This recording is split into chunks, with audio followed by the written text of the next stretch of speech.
Good morning student. आज हम पढ़ेंगे निश्चित समाकलन में। चलिए देखते हैं प्रश्नावली 19.2 का 14 तक तो हमने देख लिया था, है ना। चलिए उसके आगे हम क्वेश्चन देखते हैं क्या दिया गया है। देखिए आपका 15वां नंबर का क्वेश्चन दिया गया है कि integration of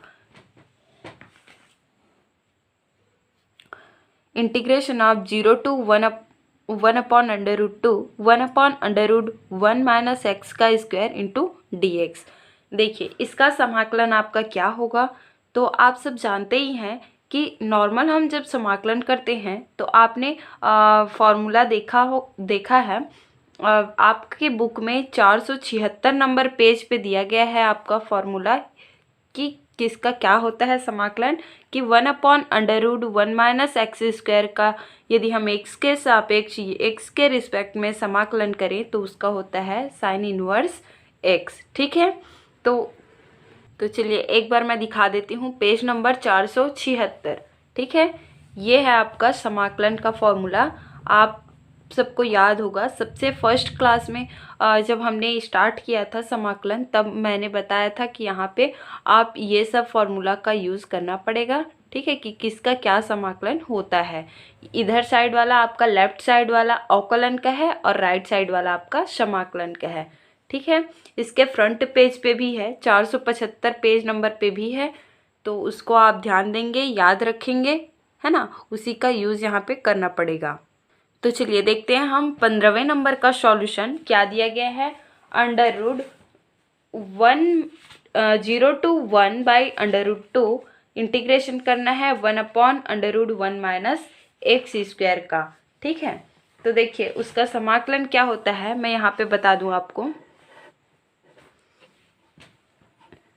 integration of 0 to 1/√2 क्या दिया गया है 1/√1 minus x square into D x. ठीक है, तो ये 15वें नंबर का क्वेश्चन है। इसका सॉल्यूशन देखते हैं इसका समाकलन क्या होगा। तो इसको मैं बता दूं सॉल्यूशन ऑफ इसका यदि हम करें 0 to 1/√2 1/√1 minus x square into D x, इसका समाकलन होता है साइन इनवर्स एक्स। ठीक है, और कहाँ से कहाँ रखना है आपको लिमिट 0 से 1/√2। चलिए लिमिट टेक करते हैं क्या आ जाएगा। एक बार आप क्या रखेंगे 1/√, साइन इनवर्स है ना, 1/√2 रखेंगे और माइनस एक बार रखेंगे आप साइन एक्स के जगह में क्या रखेंगे 0, तो ये हो जाएगा साइन इनवर्स 0। ठीक है, तो देखिए आप याद कीजिए कि साइन कितने डिग्री की वैल्यू 1/√2 होता है। ठीक है, तो साइन 45 डिग्री की वैल्यू क्या होता है 1/√2 होता है, और 45 अंश को हम π/4 भी लिख सकते हैं। तो ये हो जाएगा आपका साइन इनवर्स साइन π/4। ठीक है, और माइनस और 0 कितने अंश का मान होता है तो साइन 0 का होता है। ठीक है, ये सब पता होगा आप लोगों को, है ना, कि साइन 0 अंश का मान 0 और साइन 45 अंश का मान क्या होता है 1/√2। ठीक है, तो यहाँ पे देखिए साइन इनवर्स साइन से कैंसिल आउट होगा तो आपके पास क्या बचेगा π/4 बचेगा, और ये आपका क्या है साइन ये तो कैंसिल हो जाएगा साइन इनवर्स साइन से, तो क्या बचेगा आपका 0। तो इस तरीके से आपका जो आंसर आएगा वो क्या आएगा π/4। ये आपका हो गया। और integration of 0 to 1/√2 1/√1 minus x square D x का हम समाकलन करेंगे तो वैल्यू आएगी π/4। ठीक है, चलिए अगला क्वेश्चन हम देखते हैं। यहाँ से देखिए 15वां नंबर का तो हो गया, 16 नंबर का देखेंगे। 16 नंबर का क्या है integration of 1/a² plus b² x into D x. तो देखिए यहाँ पे मैं हिंट करती हूँ, आप सॉल्व करेंगे इसको। ठीक है, तो 1/x² plus 1/1 plus x square का समाकलन होता है आपका क्या होता है याद कीजिए, तो ये होता है आपका tan इनवर्स x। चूँकि यहाँ पे a² प्लस b² है लेकिन x का स्क्वायर नहीं है, तो अपन लोग क्या करेंगे इसको, चलिए देखते हैं अपन लोग। कौन सा देख रहे थे, 16 नंबर का क्वेश्चन देख रहे थे, है ना। तो 16 नंबर का क्वेश्चन दिया गया है आपका integration of 1/a² plus b² x dx। ठीक है, देखिए उसका सॉल्यूशन क्या होगा। 16 नंबर का क्वेश्चन है integration of 1/a² plus b² x into dx। ठीक है, तो इसका सॉल्यूशन हम करने के लिए क्या करते हैं, देखिए x में तो स्क्वायर है ही नहीं, है ना। तो अपन लोग इसको सॉल्व करते हैं। सॉल्यूशन देखिए इसका, ये जो है यहाँ से हम x b को कॉमन ले लेते हैं, तो a² हो गया, है ना, या प्लस यहाँ पे बचा क्या, x इंटू dx। तो x को भी हमें स्क्वायर के फॉर्म पे बनाना पड़ेगा। तो हम क्या करेंगे, 1/a² प्लस √x का स्क्वायर डाल सकते हैं। अब देखिए ये आपका बन गया 1/a का वर्ग प्लस x का वर्ग, या बोल सकते हैं 1/1² प्लस x²। ठीक है, तो ये होता है आपका, यहाँ पे मैं आपका लिख देती हूँ फॉर्मूला के रूप में। ठीक है, कि tan इनवर्स x किसका समाकलन होता है, integration of 1/1 plus x² into dx का। ठीक है, 1/1 प्लस x² इंटू dx का समाकलन होता है tan इनवर्स x, ये याद रखेंगे आप। ठीक है, तो ये तो हो गया आपका इतना। या आप लिख सकते हैं कि integration of 1/a² plus x² का समाकलन होता है आपका 1/a into tan inverse x/a plus c, constant है ना। ठीक है, तो इसी फॉर्मूले पे हम इस वैल्यू को इसका वैल्यू रखेंगे, तो आपका आ जाएगा 1/a। ठीक है, 1/a, दैट मीन्स 1/a डालेंगे तो हमारे पास आ जाएगा b²/a²। ठीक है, फिर tan इनवर्स x के जगह में है हमारे पास √x/a की जगह में है हमारे पास a/b।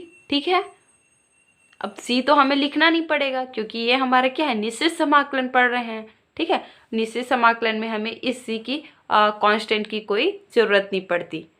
ठीक है, तो ये हो जाएगा हमारे पास b², ये स्क्वायर नहीं रहेगा ना, याद रखेंगे स्क्वायर नहीं रहेगा। ठीक है, तो हमारे पास आ जाएगा b/a tan इनवर्स क्या आ जाएगा, b√x/a। ठीक है, तो ये हो गया इस क्वेश्चन का सॉल्यूशन। ठीक है, इसका आंसर देखिएगा एक बार, बुक में चेक करेंगे, दूसरा दिया गया है। तो आपके पास लिमिट नहीं रहेगा, तो फॉर्मूला आपका यही कहता है कि आपका ये जो है, ठीक है, या जैसा क्वेश्चन है उसके हिसाब से ये आंसर आएगा। ठीक है, तो आप एक बार देखेंगे, यहाँ पे आपका लिमिट नहीं दिया गया है, बोला गया है कि integration of 1/a² plus b² into x into dx। ठीक है, तो जब ऐसा क्वेश्चन पूछा जाता है तो आपको रूल में ही चलना है, रूल के हिसाब से आपको समाकलन करना है। ठीक है, तो चलिए अब देखते हैं अगला क्वेश्चन। आप लोग को हिंट देते जा रही हूँ, ठीक है, आप सॉल्व करेंगे। देखिए क्या दिया गया है, 17वां नंबर का क्वेश्चन दिया गया है आपका कि integration of 0 to π/2 cos² x into dx।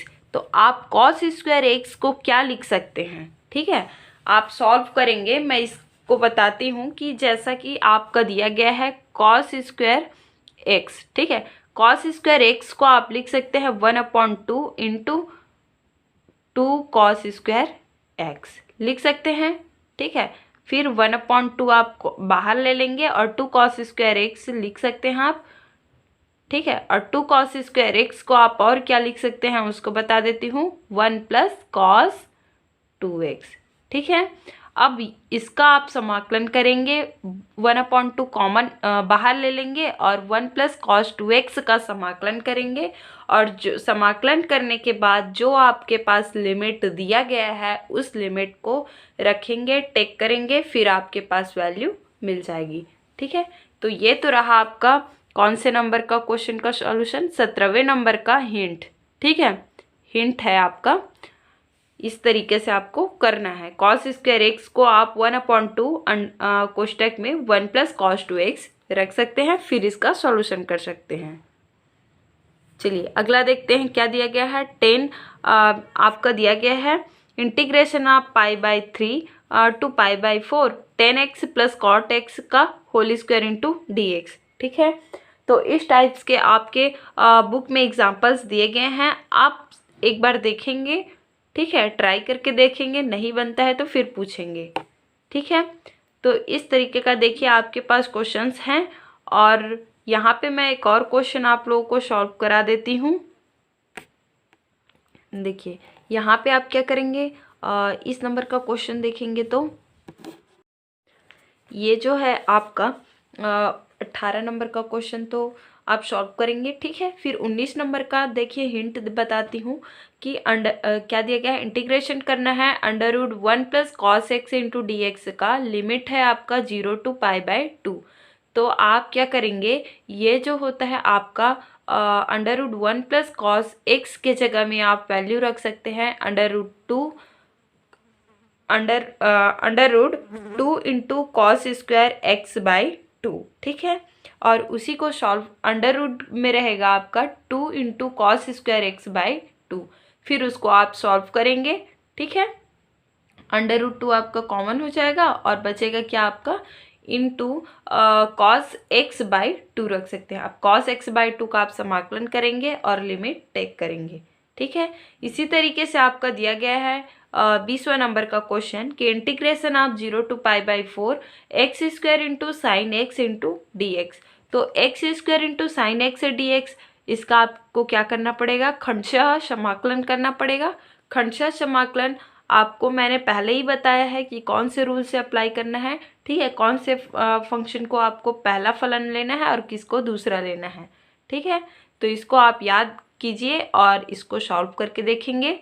ठीक है, इसी तरीके से आप क्या करेंगे, देखिए ये आपका है, यहाँ पे आपके पास दिया भी गया है कि हाँ ये वाला देखिए 21वां नंबर का क्वेश्चन, log x का समाकलन log x का होता है 1/x, log x का समाकलन करना है आपको। ठीक है, तो log x इंटू dx है, तो यहाँ पे आप log x का तो सीधा बता नहीं सकते, तो ये क्या करेंगे, इंटू dx को दूसरा एक और फलन ले लेंगे और log x को पहला फलन ले लेंगे। ठीक है, फिर इसका भी खंडशः समाकलन कर लेंगे, है ना। फिर आपके पास है ये 22वां नंबर का क्वेश्चन, इसके लिए आपके पास दिया गया कंडीशन संकेत दिया गया है कि e⁻∞ पे उसकी वैल्यू क्या होगी, 0 होगी। ठीक है, तो आप जानते ही हैं कि e⁻x का समाकलन क्या होता है, x होता है। चूंकि यहाँ पे x के जगह -x है तो उसका समाकलन हो जाएगा -e⁻⁻x। ठीक है, फिर वहाँ पे आपको वैल्यू पुट करना है। फिर है आपका 23वां नंबर का क्वेश्चन।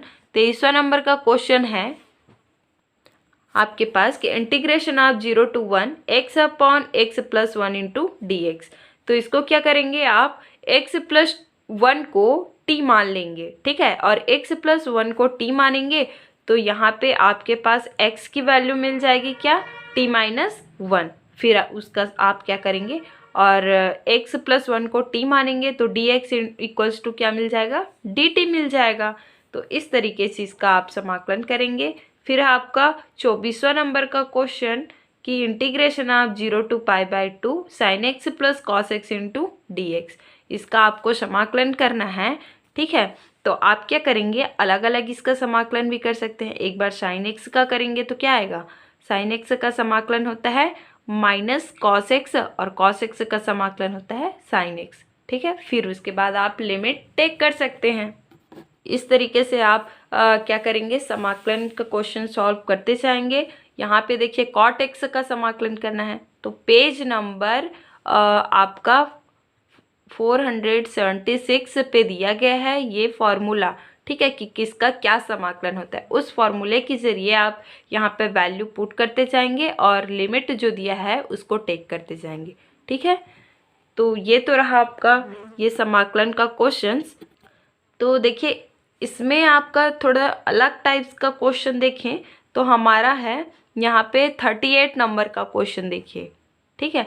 38 नंबर के क्वेश्चन पे आपने पढ़ा है कि इसको इस टाइप का क्वेश्चन जब रहता है तो उसको कैसे सॉल्व किया जाता है। ठीक है, तो इसको आप क्या करेंगे, पूर्ण वर्ग के फॉर्म पे कन्वर्ट करेंगे। पूर्ण वर्ग के फॉर्म में हर जो दिया गया है उसको, ठीक है, पूर्ण वर्ग के फॉर्म में कन्वर्ट करेंगे। फिर इसका आप क्या करेंगे, समाकलन करेंगे।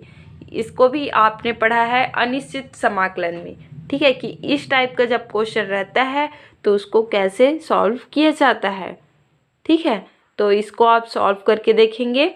इसमें जो क्वेश्चन नहीं बनता है इस 19.2 में उसको आप बताएंगे। ठीक है, नहीं बनेगा फिर पूछेंगे, व्हाट्सएप करेंगे क्वेश्चंस, है ना।